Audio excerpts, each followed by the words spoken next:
morning, good afternoon, good evening, ladies and gentlemen, wherever you're situated on this great, big, beautiful blue globe floating through the void of Yah's creation. It is the 12th of August, 2025, and oh my gosh, so much is happening, and some of it is being reported, some is not being reported, and some reports are just horse hockey and bat crap.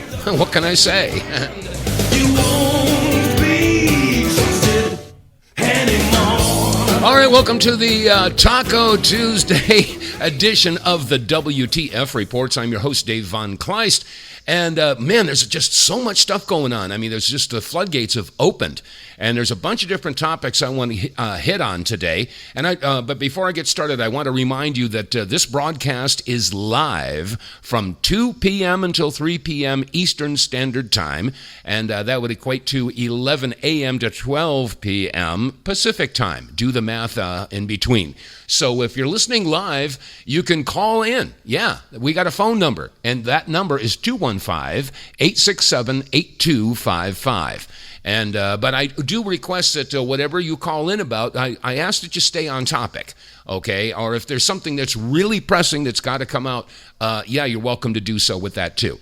All right, getting started. Oh, yes, and also this broadcast is brought to you in part by the Wave Watch. Now, you regular listeners know that I've been banging the drum about this technology ever since we started this broadcast because it works. It's Tesla technology. It's Rife technology. It's a Rife machine you wear on your wrist.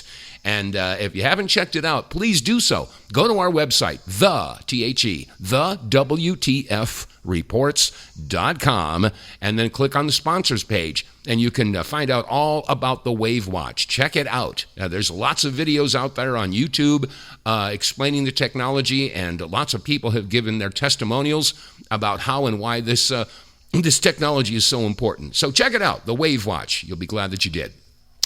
Okay, there's several different topics that I want to hit on today, and I'm not quite sure which one I ought to start with. I suppose I should start with the idea that I've been reporting here for a long time. As a matter of fact, for many, many years, I've been screaming about the Georgia Guidestones. Yeah, the idea that the globalist plan is to drastically reduce the human population, and I mean drastically. We're talking about between 90 and 95%. They want only 500 million people to survive whatever's coming. And that is their plan. It was literally etched in stone, in granite, in the Georgia Guidestones.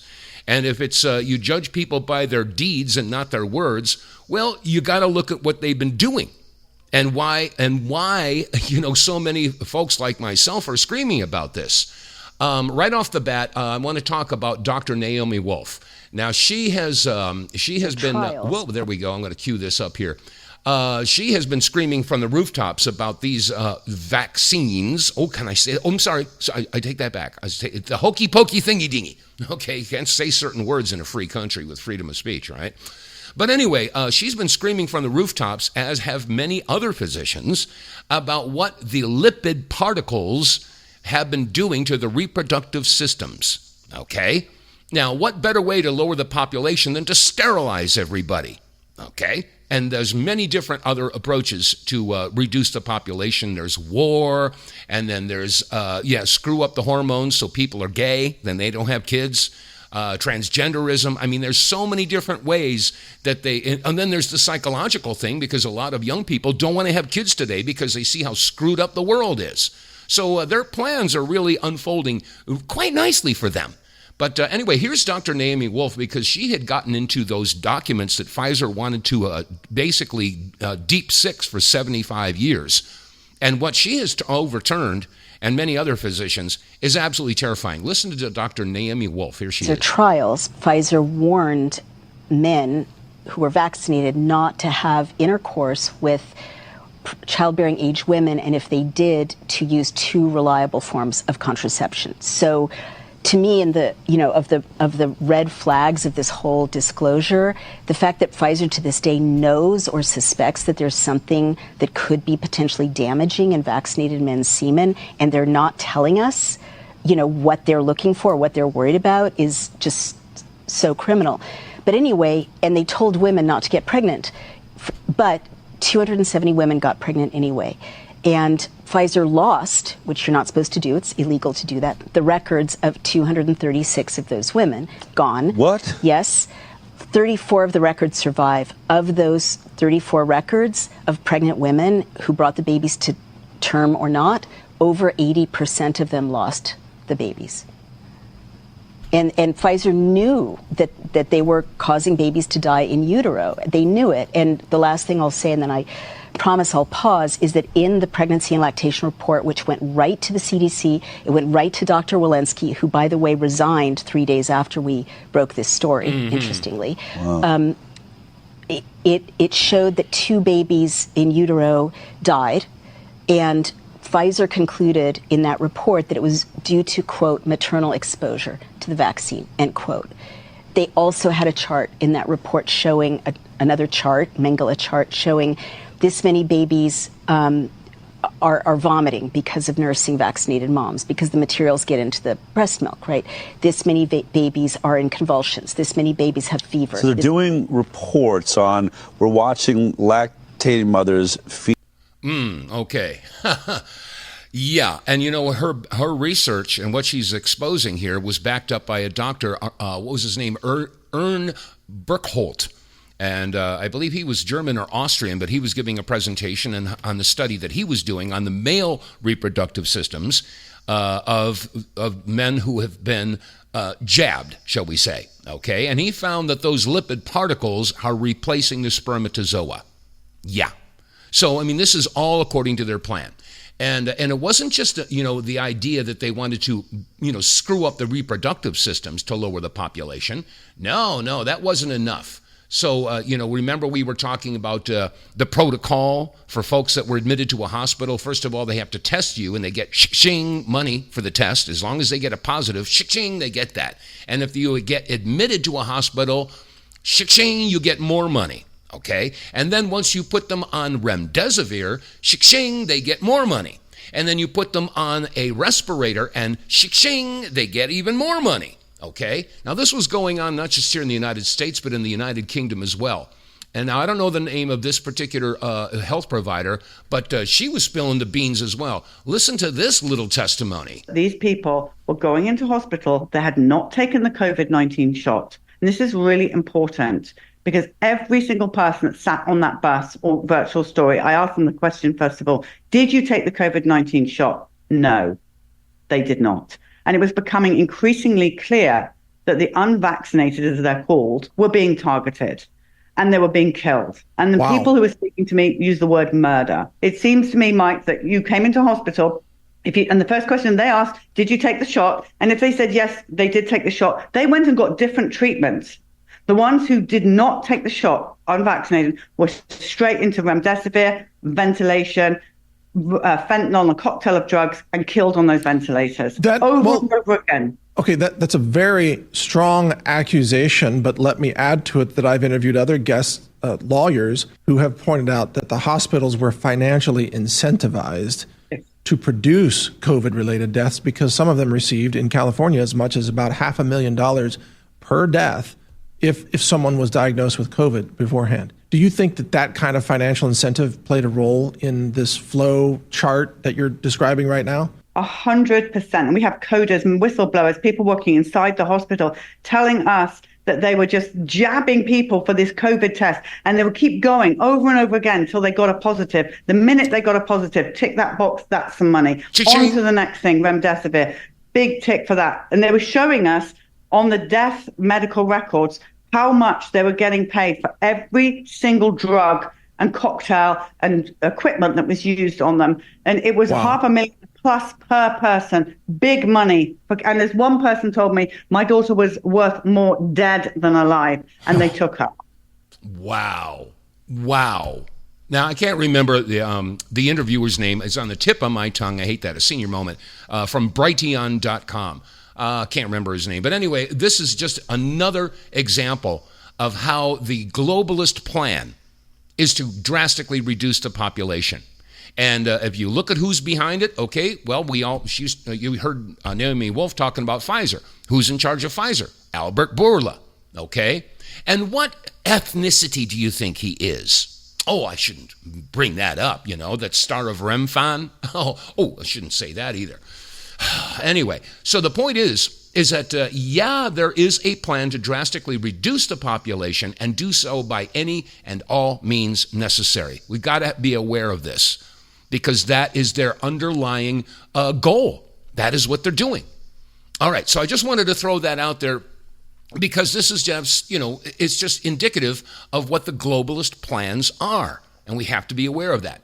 Okay, now, changing gears just a little bit. Of course, right now, everybody's talking about the federal takeover of Washington, D.C., okay? Now, why do you suppose Trump would be doing that? Of course, the cover story is that because there's so much crime in Washington, D.C. Well, there's in a seemingly unrelated topic, the Bureau of Labor Statistics put out some numbers last week that the number of new jobs was way lower than expected. It was like 74,000 or something like that. Well, it turns out that they cooked the books.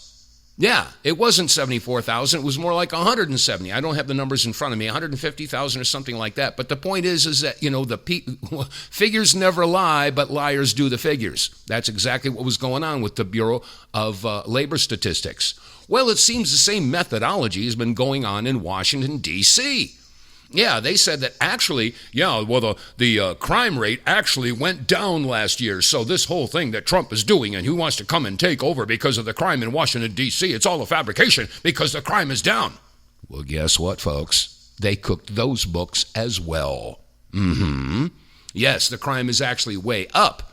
And it was the police department that was messing with the numbers because, of course, they want to look good. Well, the bottom line here is that while we're all talking about what the real crime rate is in Washington, D.C., and what reasons does Donald Trump have to bring in the National Guard or any military, okay, everybody's losing their cookies over this. Now, what's the real reason do you suppose he's doing this?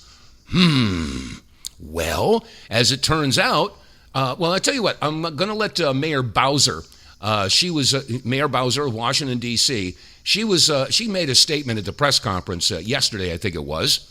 And let's listen to what Mayor Bowser has to say about that. What do you say to the president about his threats to bring the military, not just the National Guard, but the military? We don't, I think I speak for all Americans, we don't believe it's legal to use the American military against American citizens on American soil. Okay, I'm going to pause it right there. She doesn't believe it's right to have military, U.S. military against U.S. citizens on U.S. soil. I'm sorry, sweetheart, but that precedent was set way back when in the 90s, early 90s. Remember Bill Clinton? Remember Janet Reno? Remember Waco? Yeah, that was the first time that American tanks rolled on American soil against Americans. Now, I'm not standing up for David Koresh or any type of extremism or anything like that, but the bottom line here is that, yes, military was authorized by the Democrats, by Bill Clinton and Janet Reno. So now she's saying, she doesn't support that, okay? So let's listen to what she has, listen to more of what she had to say. I had to throw that in there. I'm not a lawyer, and but I think that's a fairly widely held fact. And so, but we've seen them move, I think, active military into California. So it's a question. We've seen active military on the borders of D.C. some years ago, and we don't believe that our military should be used against American citizens. Yes. Okay. All right. So that's her stand. But you see, the story behind the story is that the police department there, as I just mentioned, they were cooking the books to make it look like the crime was actually down for last year, when in actuality it was up, okay? But that's just the tip of the iceberg, okay? Because it was the D.C. police who basically turned the other way when it came to the murder of Seth Rich. They didn't want that to come out. They didn't want any more information about how and why Seth Rich was taken out. So they didn't do a proper investigation into that. And then there's also the issue of Pizzagate. Yeah, Comet and Ping Pong Pizza, Comet Pizza. Yeah, what's his name? I can't remember his name now. Delafontis. Yeah, they didn't do a proper investigation into that either. So, if the Washington, D.C. Police Department is completely corrupted, and now Trump is saying, okay, well, we're going to bring in some federal troops in there, and we're going to bring in the FBI, and we're going to come in, and we're going to help those police officers clean up Washington, D.C. They're shaking in their boots because they've been up to their eyeballs in the corruption. So this isn't about solving the crime in the streets and the gangs and the muggings and the murders and the drugs and all that stuff, which are legitimate reasons. But maybe the ulterior motive is to clean up the law enforcement of Washington, D.C. And let's not forget that it was Mayor Bowser who was working with Nancy Pelosi on the issue of January 6th and preventing the National Guard from coming in. Of course, Nancy Pelosi has flip-flopped on that particular topic, but guess what, Nancy? The internet is forever. Okay? So I think there may be an ulterior motive here because, this whole thing about the corruption in D.C., and, draining this law, maybe this is why he's doing this. Maybe he's doing this, the timing on this, while Congress is in recess, and I do remind you, of course, a lot of Republicans are over there being wined and dined by Bibi Netanyahu, and maybe they're having the screws put to them. Say, you better go along with Israel, or else there will be consequences.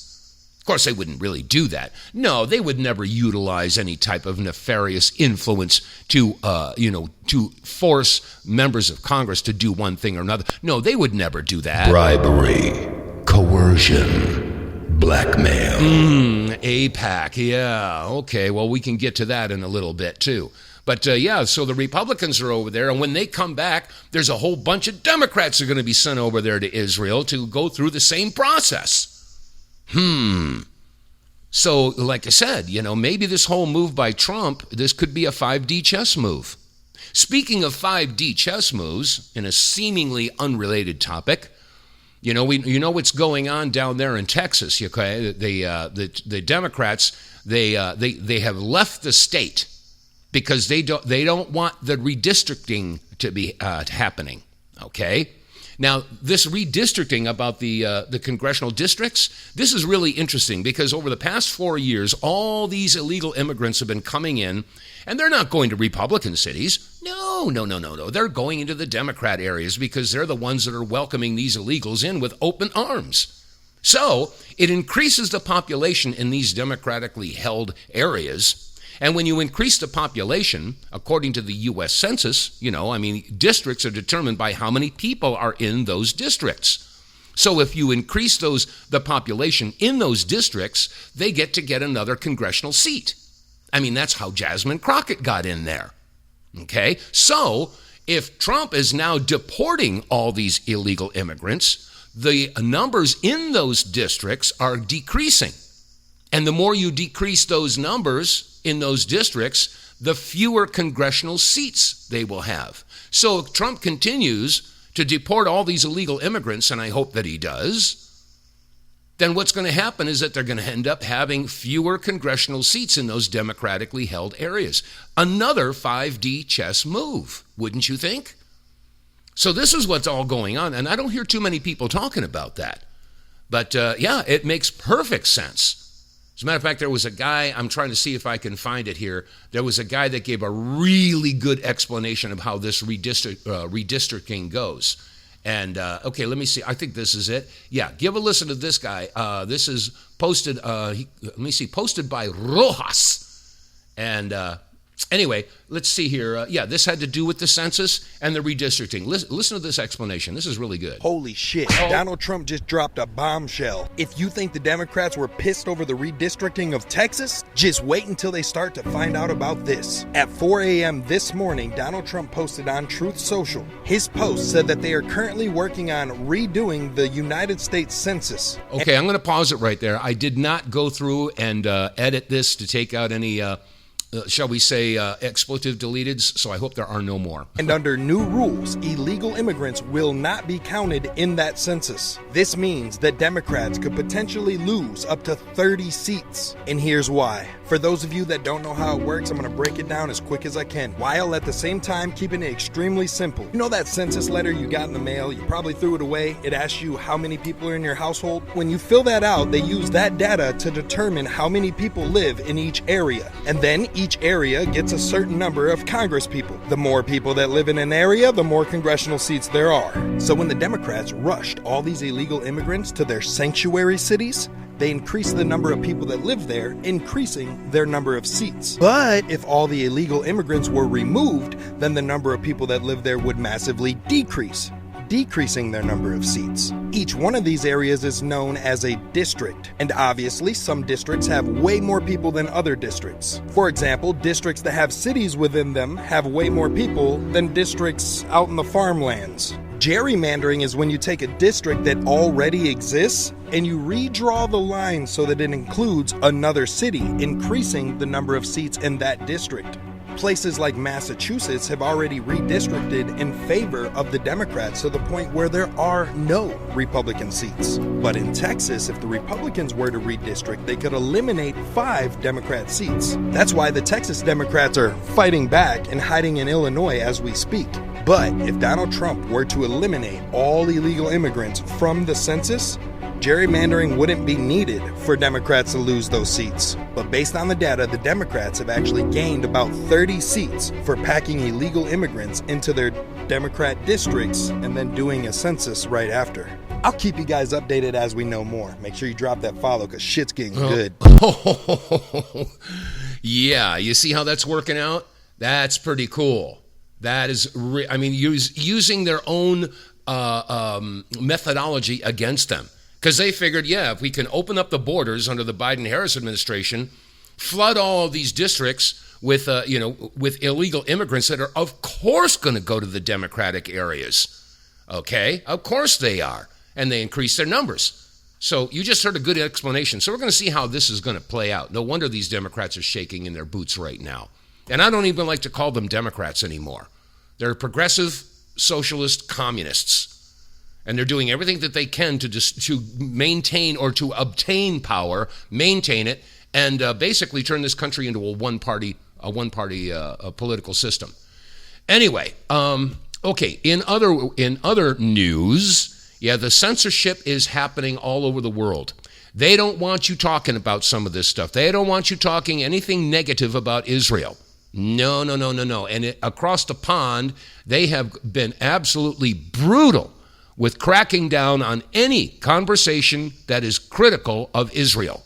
You cannot say anything against Israel because you are a racist, you're an anti-Semite, you're this and that. There's someone who posted on Facebook, and they, I'll let you listen to it. This is the judge passing sentence on an individual who made a post on Facebook. Listen to this. Say that you did not want your money going to immigrants who, quote, rape our kids and get priority. Okay, the post was, I don't want to give my money to immigrants who rape kids. Okay, and of course they're talking about the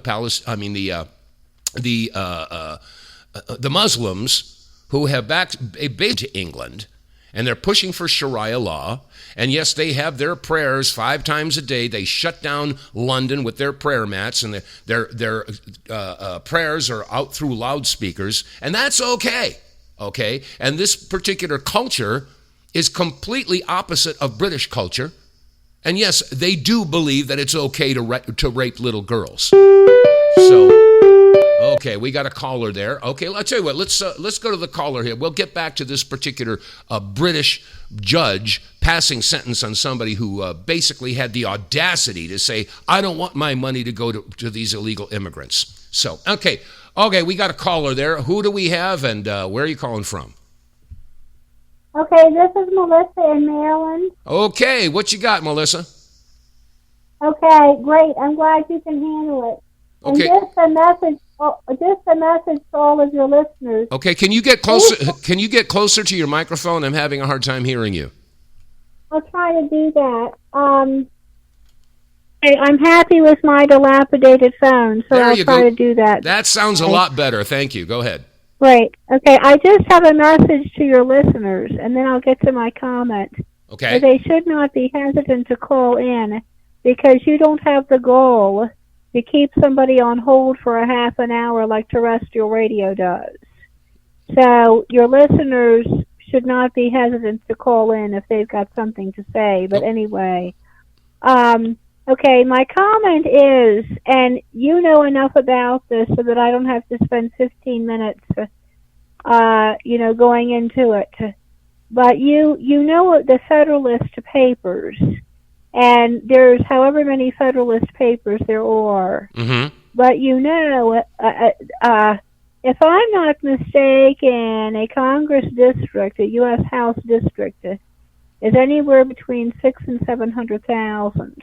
That's how many are in it. Okay. Mm-hmm. I mean, I'm not sure about the numbers now, but the last time that I looked, and they're not all cut the same. It's not every district has 625,000. Mm-hmm. They're all different, but it's between 600,000 and 700,000. Okay. Yeah.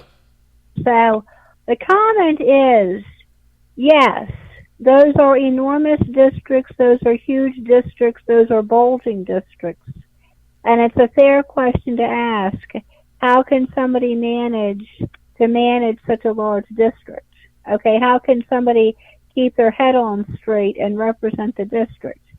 And the Federalist Papers say that your U.S. House districts are not supposed to be enormous. They're not supposed to be that large. And the Federalist Papers, they sit there and say that the U.S. House districts are supposed to even be below 100,000. They're not supposed to be nearly as enormous and as bulging as they are. Mm-hmm. So that's what you have to keep in mind about the U.S. House districts, that they are way, way, way more than they're supposed to be. And at one time, maybe prior to the 1950s, they were smaller and they were more the size that they were supposed to be. But unfortunately, somewhere along the lines, and you may know the date and the details, but I think that the Congress was capped at the number of seats that they could have. Now, the Senate is capped, and that's understandable. Right. Because the purpose of the Senate 2 representatives, the purpose of the 2 senators, is to make sure that the smaller states and the larger states are equally represented. So that doesn't need... Go ahead. Oh. Hi. Okay. Oh, sorry. Hold on a second there, Cynthia. Let me see. Hold on a second. Let's go. I accidentally... Did I get put... Okay, good. No, I just wondered if I was being censored, but okay, so that what was going on. No, I was just saying that in terms of the 2 Senate seats that every state has, that's just to make sure that the large states and the small states are equally represented in the Senate. But what I'm speaking of is the House, and there was some law that was passed that capped CAPPED, the House size. Mm-hmm. So the House should have more representatives than it does. It's not supposed to be bulging districts like it is now. Yeah, good points. So, good points. Yeah. Yeah, I mean, when you keep in mind the census and the purposes for the U.S. House representation, that's what goes along with it. And that's what you're supposed to have to keep in mind. It's not normal. Don't think that it's normal or regular stuff or one of life's burdens that you have to deal with. That the House districts are so large because they're not supposed to be. Right. Hey, listen, so, I've got... Okay, very good. That's a good point. I thank you for bringing that up. You're absolutely right. So, all right. Okay, very good. Thank you for the call. I appreciate it. Okay. Sure. And, all right. Now let's take the other call. Let me see. Okay. And let me see. Who do we have there? Go ahead. Hello. Hi. Okay, there you go. Hi. Who's this? Is this Cynthia? Yes, it is. Okay, my dear. What have you got? Well, the woman who called in saying that the House districts were overly large is correct. They're set in the Constitution at 1 per every 30,000 persons. and you have the right to have a member of Congress for you that represents only 30,000 persons. The Congress unconstitutionally changed that with the Reapportionment Act of 1929 so that they could keep their seats.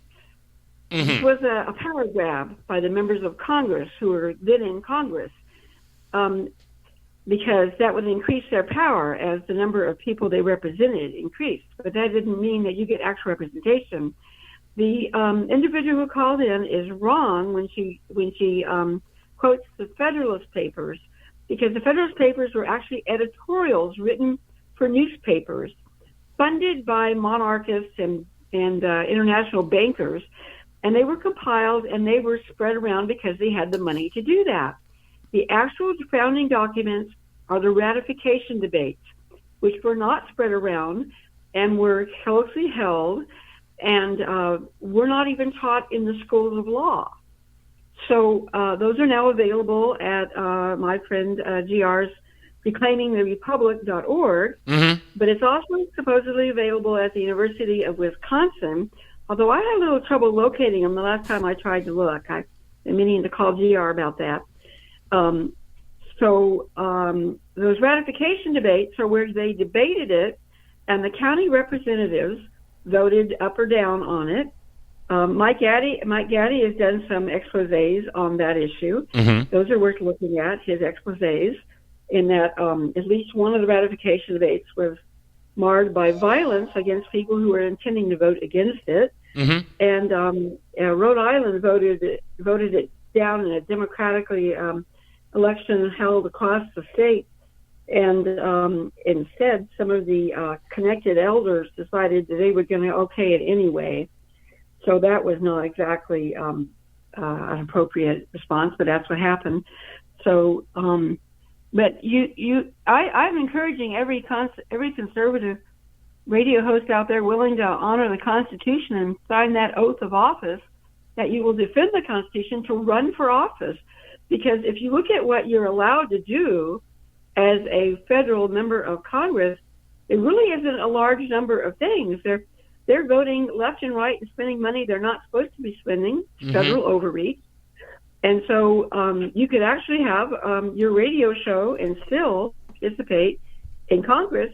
We should have an amendment, though, that said you have to live, you have to legislate, you have to vote from your own district, right, in a public venue, so that the public can come watch how you behave. Well, you know what? So somebody behind anonymous votes in Congress. I heard somebody had made a post with a brilliant idea. What would happen if there were somebody was to design an app?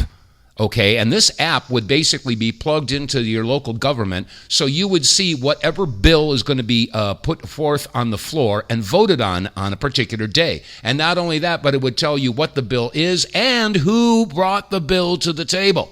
Because a lot of these bills, you don't know who it was. You got to go and do some research to find out who wrote the doggone thing.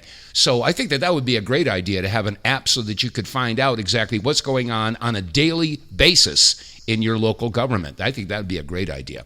Anyway, I'm going to keep on moving on here. I think, you brought to the table some very good information, and this whole thing about redistricting, I think, is going to unfold in a very interesting way. Well, one last thought. Yeah. One last thought. The Democrats who fled Texas regarding what they consider gerrymandering of districts, why don't they come back with, we want our constitutional right for one representative for every 30,000 persons? And that would really upend the system. Oh, it certainly would. It certainly would. Well, I think everything's being upended right now. Getting back to this issue about what's going on in Washington, D.C., keep in mind that you cannot arrest any members of Congress when they are in session. Right now, they are not in session. Okay? Oh, you can. Sorry? You can. If they commit certain kinds of crimes. Well, yeah, that's true too. But the point is that if Trump is sending in all these military people and he's basically taking over Washington, D.C.'s law enforcement agencies, I think we might see some very interesting events begin to transpire in the next couple of weeks. We'll have to see. Just get your popcorn. Get your popcorn out. All right, listen, Cynthia, thank you so much for the call. I appreciate your input. Okay, bye. Bye-bye now. Okay, cool. Let me see. Okay, I want to get back to this issue about what was going on with over in Britain. I'm going to start this clip over again. This this woman had posted that she was not happy with her tax dollars going to support immigrants who are basically, committing these sexual crimes against the children. And listen to what he gave her as far as a sentence. Say that you did not want your money going to immigrants who, quote, rape our kids and get priority.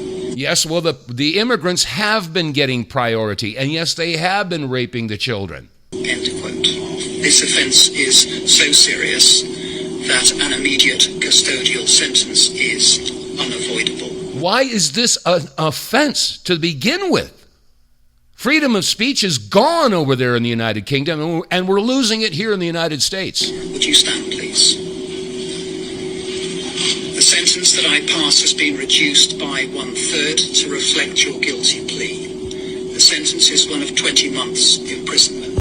20 months in prison for making a post on Facebook. And he said it was reduced by 1/3. Originally, it was going to be 30 months in prison. This is what's happening across the pond, and it's going to start happening here too. And let me see if I can, Young Turks. Let me see, what's his name? Cenk Uygar and Ana Kasparian. They are, of course, they have their program, the Young Turks, and they've been doing this for years. And this was brought up. Oh man, this is interesting. Listen to this. Tucker Carlson, Candace Owens, and everyone else. You start slightly criticizing Israel. We got a jail in Louisiana and then one in El Salvador that Israel can send you to via the U.S. government. You're alluding to Candace Owens and Tucker Carlson. Yeah, I don't like any of these anti-Semites, and I'm not shy about it. Okay, that guy's name is David Friedman, and of course he's a spokesperson for Israel. There's no reason to think we're ever going to convince them, but we can put them in jail, we can make their lives miserable, we can cut off their funding. This guy thinks that simply criticizing how Israel is prosecuting the war is already anti-Semitic. And he wants to throw you in prison for it. Yeah. In prison for it. And by the way, that was an answer to a question about Tucker Carlson and Candace Owens. So we're not talking about student visas anymore. Oh my God. Now we're talking about core American podcasters, people in media on the right and the left. Yeah. So it doesn't make any difference. If you criticize Israel, people like David Friedman want to throw you in jail. You can't criticize Israel. So much for your freedom of speech. And of course, they'll label you as an anti-Semite when in fact it's the Palestinians who are the Semites. And it's the Israelis who are the anti-Semites. Okay, so what are they going to send the jackbooted thugs to my place here?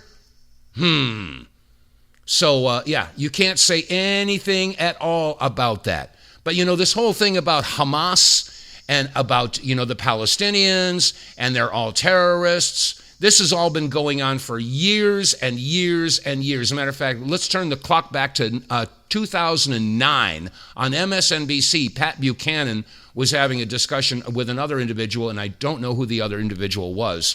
But Pat Buchanan brought it up, and he basically reinforced what Ron Paul and so many others have said, is that Hamas was created by Israel.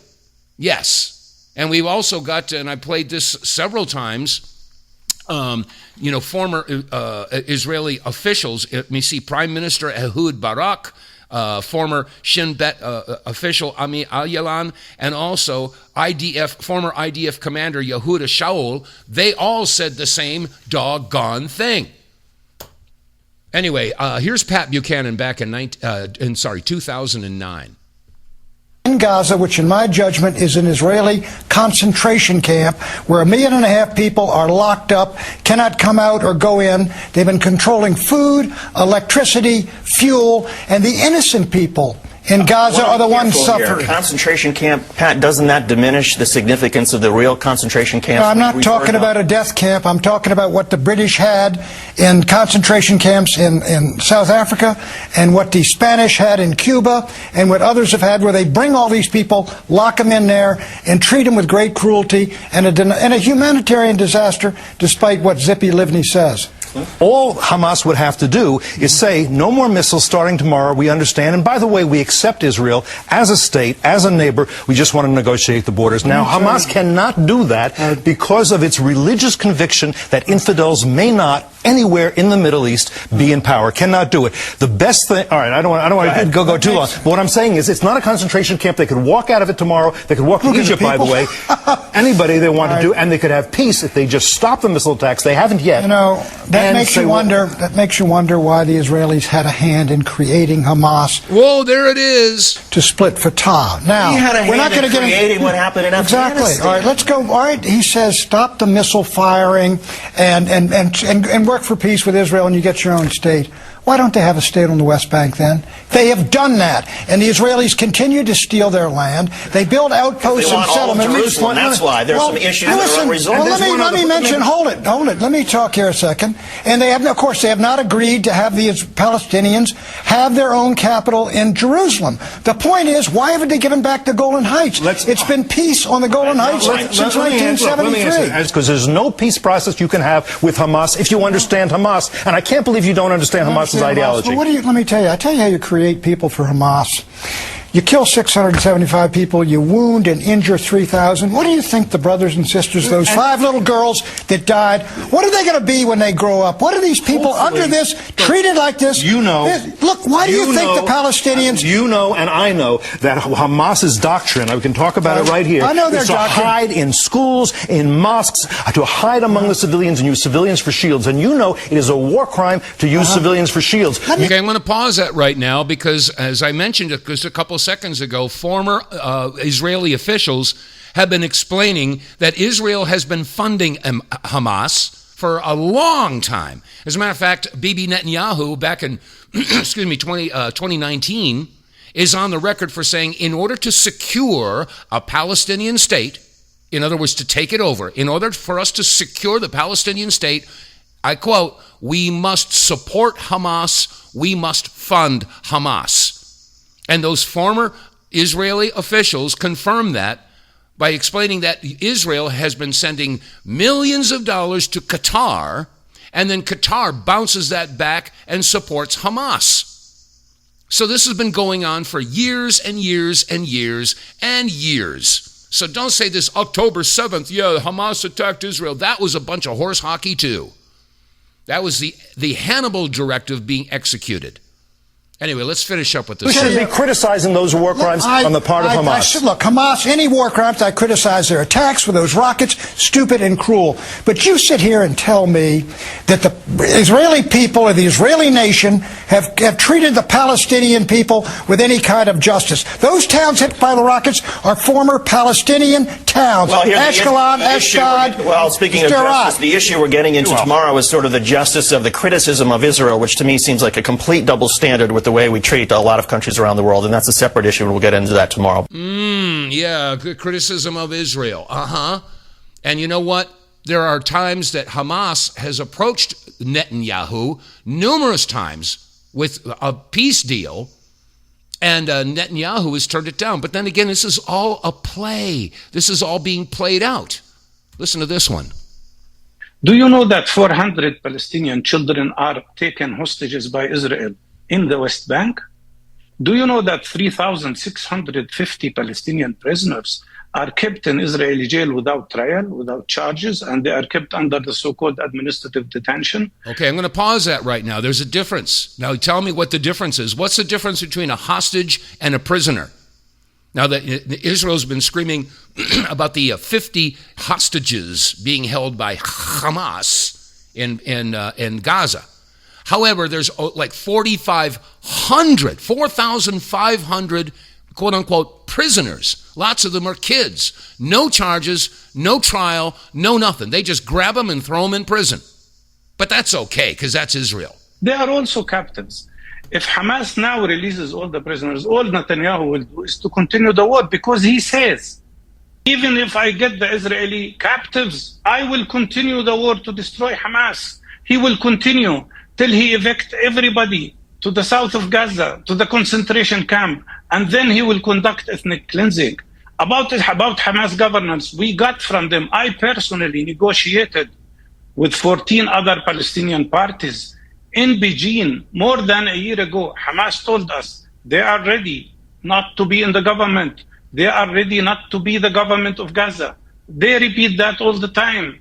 And the best substitute to Hamas governance is a national consensus independent government. All Palestinian parties signed that. What did Netanyahu say? No to Hamasistan, no to Fatahistan, no to PLO, no to any Palestinian rule. Because the reality of what we see today is another colonial war to annex land, to take over the rest of the Palestinian land, not only in Gaza, but also in the West Bank. And that is a recipe for eternal conflict, for something that everybody, including Palestinians and Israelis, will suffer from. Bottom line is that Israel wants all of Palestine. Why? Could it possibly have something to do with the estimated $480 billion worth of oil and gas deposits underneath? Could it possibly have something to do with the plans to build a canal, plans that were drawn up back in the year 2000? Yeah, 25 years ago. They want to build a canal right through the Gaza Strip, and they're going to call it the Ben Gurion Canal so that they can bypass the Suez Canal. Wouldn't have anything to do with that, would it? No, they would never do that. No. Anyway, well, in the meantime, we have our elected officials who, of course, they do not prioritize the United States first. They prioritize Israel first. And as far as I'm concerned, that is treason. Not only that, but many of them have dual citizenship. I think that needs to be banned. Any member of Congress or any member of government, if they hold dual citizenship, they shouldn't be in government. You can't serve two masters. Now, here's a quick clip. As a matter of fact, I'm going to check on this. Let's see. We're going to start off with Ted Cruz. Okay, listen to Ted Cruz. God bless AIPAC. Okay, God bless AIPAC. All right. Let's see here. Let me move this over here and see if I can't get, let me see. That's Ted Cruz, right? Ted Cruz. I'm going to look it up on Track AIPAC. How much money has Ted Cruz gotten? He's gotten $1,899,059 from AIPAC. Yeah. Okay. So let's go back to this audio clip here. All right, I'm just going to let this play through, and then we'll go through and check the how much money that they have received from AIPAC. In other words, how much bribe money that they took. God bless AIPAC. Ted Cruz. If this Capitol crumbled, here's Pelosi.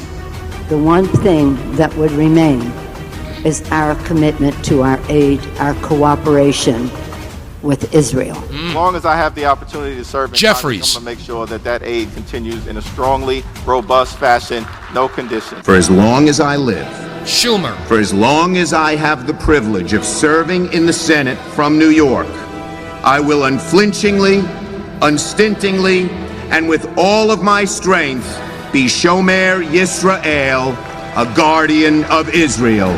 Ladies and gentlemen, I'm Yisrael Chai. You traitor. I'm sorry, folks. Okay, first of all, like I said, Ted Cruz has received $1,899,000 plus from AIPAC. And then, okay, we've got Pelosi. Let's see, where is Pelosi here? Going through, it's under N for Nancy. Oh, gosh, I don't have it here. Maybe I deleted it. Okay, well, she already's on tape. I just played it. Her dedication is to Israel. And then Joaquin Jeffries, let me see if I can get him. Where is Joaquin? Here he is. Jeffries, how much do you get? Hakeem Jeffries got $1,742,105 from AIPAC. That's the price of selling out your country, folks. And then, of course, there's Chucky Schumer. Chuck Schumer, how much has he received? He's received $1,727,974 from AIPAC. That's the price of your country. Of course, you can't, any criticism of Israel. Okay, folks, we got to get it through our heads that Israel is not our best ally. As a matter of fact, Israel is our greatest threat at this point.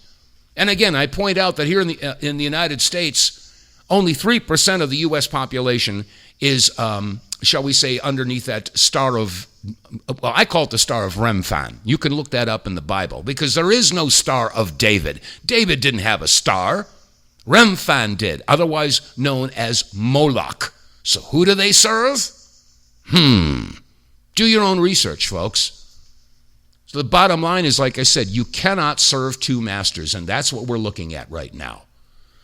So, oh gosh, and you know, they love to create all this division, and they love to keep us all fighting against each other so we don't focus in on what I'm talking about. And as you just heard, you know, people like Candace Owens or Tucker Carlson or any of the major media or influencers out there, if they dare say anything against Israel, yeah, they want to throw you in prison. And the way they're escalating that, and I just played that clip from England of the judge passing sentence, 20 months for somebody posting on Facebook saying that they didn't feel good about having their money to support the immigrants who are raping the children. God forbid you should say something like that. But it's okay. It's okay for them, like I said, to shut down the downtown area in London for their prayers. And I've seen videos all over New York City now, in Brooklyn and Manhattan. Yeah, the Muslims shut down everything, and that's okay. But God forbid you should pray. No, the double standard, I mean, I tell you, the hypocrisy is so thick, and the stench of it is curling my nose hairs. Oh, but anyway, let me see. I got one more clip I can squeeze in here. This was a podcast, and they were talking about how the division has been created ever since Obama got in there. And it's true. It's true. We didn't have all this problem with racism and all this, you know, transgenderism and all this hatred and you know, bickering and fighting back and forth until Obama got in there. Listen up. Go track how many times the word racism was mentioned. And around 2012, it shoots up. Yep. Social justice shoots up. Transgenderism shoots up. White privilege shoots up. This was forced on the American people. Why are we having these conversations now? No, the people did not wake up one day and decide we want to have a national conversation about chicks with dicks. That didn't happen. This wasn't an organic movement. It was all of the most powerful people decided this is what we're going to talk about. And why was that? Look, when you're failing on policy, you pivot to a culture war. Yep. You pit people against each other, right, so they're fighting each other. Yep. We had in this country, we had an Occupy Wall Street movement where... Okay, pause it right there. Remember Occupy Wall Street? Yeah, when the focus was on the corruption that was going on with our money system and with the huge corporations, yeah, that didn't make them feel too good. Leftists were standing outside of big banks screaming, we are the 99%. Right-wingers had a populist movement called the Tea Party. Remember the Tea Party movement? Yeah, that was kicked off by Ron Paul. They didn't like that either. Yeah. And so how do they handle it? They got Obama in there and created all the division. The bailouts of big banks, unsustainable debt, government spending. They don't like that. That's not what the powers that be like. Look, they like you fighting about issues like abortion. Now, I'm not saying abortion isn't a very important issue. It's a very important issue. But us fighting about that issue doesn't scare anyone at the Federal Reserve. It doesn't scare anyone in the CIA. They don't care if you fight about that issue. They love you fighting over transgender bathrooms. Yep. Mm-hmm. And they love you fighting with racism. And they've created this culture now where, you know, they're pitting the blacks against the whites, against the Hispanics, against the Orientals, or it's just everywhere. So, you know, the only solution here is for us to realize, like Sun Tzu said, the enemy of my enemy is my friend.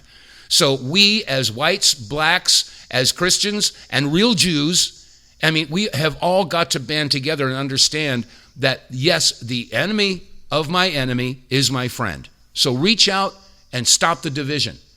It's not going to be good if we don't. Anyway, boy, this hour went by so quickly. Oh, gosh. So once again, I thank you for your listenership. If you're listening on Rumble or BitChute or YouTube, please click like, share, and subscribe. And visit our website, do business with our advertisers. That's how we keep the lights on and keep, hopefully get this program to grow.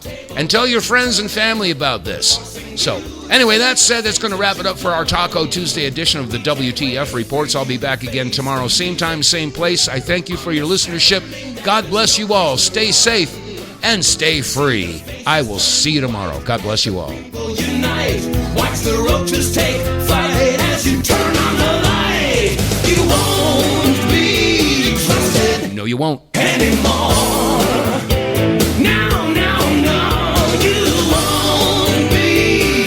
Fire, Lara, pants on fire.